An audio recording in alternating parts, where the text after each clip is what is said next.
రక్షణ మంత్రి రాజ్నాథ్ సింగ్ అధ్యక్షతన కాసేపట్లో ఢిల్లీలో అఖిలపక్షం భేటీ కానుంది.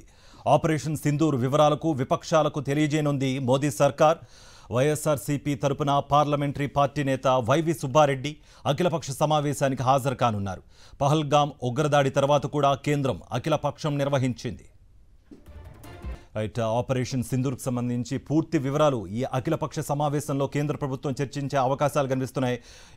మరిన్ని పూర్తి అప్డేట్స్ అందించడానికి మా ప్రతినిధి వెంకటేష్ ఢిల్లీ నుంచి జాయిన్ అవుతున్నారు. వెంకటేష్, మీ దగ్గర ఉన్న అప్డేట్స్ ఏంటి?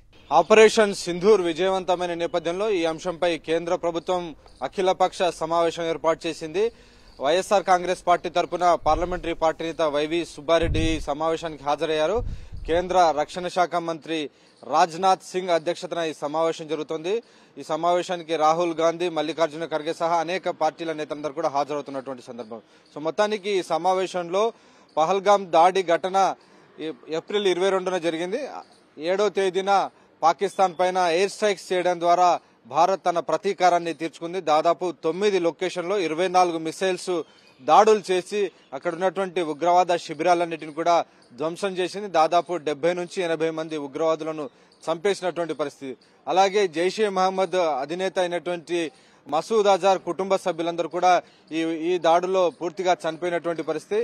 అలాగే లష్కర్ ఇ తోయిబాకు సంబంధించిన మర్కజ్ కూడా, ఒక హెడ్ క్వార్టర్ కూడా కంప్లీట్ గా డెమాలిష్ అయినటువంటి పరిస్థితి. సో ఒక డెసిసివ్ విజయం ఈ రోజు సాధించింది భారత్. సో దీనికి సంబంధించినటువంటి వివరాలను కూడా ఈ రోజు ప్రతిపక్ష నాయకులతో, రాజకీయ పార్టీల నాయకులందరితో ఈ రోజు కేంద్ర ప్రభుత్వం చర్చించబోతుంది. దీనికి సంబంధించినటువంటి వివరాలను కూడా అందించబోతున్నారు.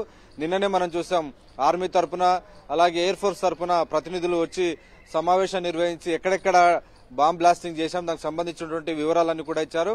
కేవలం 25 నిమిషాల వ్యవధిలోనే కంప్లీట్ గా పాకిస్తాన్ భూభాగంలోకి ఏకంగా 100 కిలోమీటర్ల లోపలి వరకు చొచ్చుకెళ్లి పూర్తిగా దాడులు నిర్వహించి వాటిని ధ్వంసం చేసినటువంటి సందర్భం మనం చూసాం. సో ఈ నేపథ్యంలో ఈ అంశాలకు సంబంధించినటువంటి వివరాలన్నీ కూడా నేతలతో పంచుకోబోతున్నారు. అలాగే ఈ ఘటనకు ప్రతిస్పందనగా తాము కూడా రెస్పాండ్ అవుతాం, ఎస్కలేట్ చేస్తామని పాకిస్తాన్ వార్నింగ్ ఇస్తున్నటువంటి నేపథ్యంలో సరిహద్దుల్లో పెద్ద ఎత్తున పాకిస్తాన్ ఫిరంగులతో కాల్పులు జరుగుతుంది. ఈ కాల్పుల్లో 15 మంది చనిపోయినటువంటి నేపథ్యంలో సరిహద్దుల్లో ఉన్నటువంటి ఉద్రిక్తత పరిస్థితుల నేపథ్యంలో ఫర్దర్ గా ఎస్కలేట్ అయితే మరింత యుద్ధ తీవ్రత కనుక పెరిగితే ఎలాంటి చర్యలు తీసుకోవాలి, దీనికి సంబంధించినటువంటి అంశాలపైన కూడా ఈ రోజు కేంద్ర ప్రభుత్వం డిస్కస్ చేసేటువంటి అవకాశం ఉంది. ఒకవైపు ప్రధానమంత్రి నరేంద్ర మోడీతో జాతీయ భద్రతా సలహాదారు అజిత్ దోవల్ సమావేశమై సరిహద్దుల్లో పెరుగుతున్నటువంటి ఉద్రిక్తత అంశంపైన చర్చలు జరుపుతున్నారు.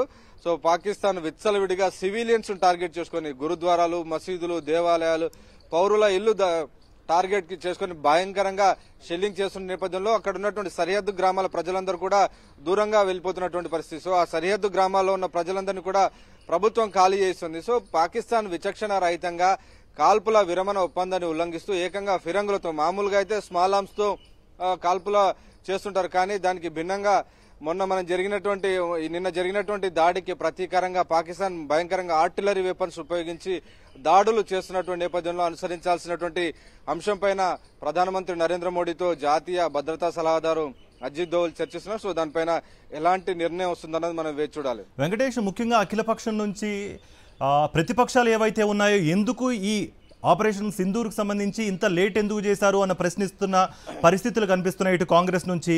మరోపక్క పాకిస్తాన్ నుంచి దీనికి పక్కా ప్రతీకారం తీర్చుకుంటాము అన్న ఒక సంకేతాలు వినిపిస్తున్న నేపథ్యంలో వీరి ప్రశ్నలకు సమాధానాలు కానీ లేకపోతే వాటికి సంబంధించి ఒక ధీటైన బదులిచ్చే అవకాశాలు ఏమైనా కనిపిస్తున్నాయా? దానికి సంబంధించిన ఎక్స్ప్లెనేషన్ ఏమైనా ఇచ్చే అవకాశం ఉందా ఈ అఖిలపక్షంలో? డెఫినెట్ గా రాజకీయ పార్టీల సహకారాన్ని కేంద్ర ప్రభుత్వం కోరుతుంది. ఉగ్రవాదంపై పోరాటంలో రాజకీయాలకు అతీతంగా అందరూ ఏకతాటిపైన ప్రభుత్వానికి, దేశానికి అండగా నిలబడాల్సినటువంటి అవసరం ఉందని మొదటి నుంచి కూడా ప్రభుత్వం కోరుతూనే ఉంది. సో కాంగ్రెస్ పార్టీ ఈ అంశంపైన కొంత భిన్నమైనటువంటి వాదనలు చేసింది.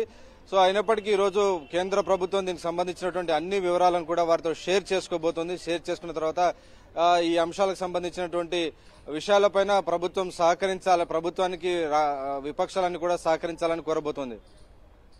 రైట్ వెంకటేష్.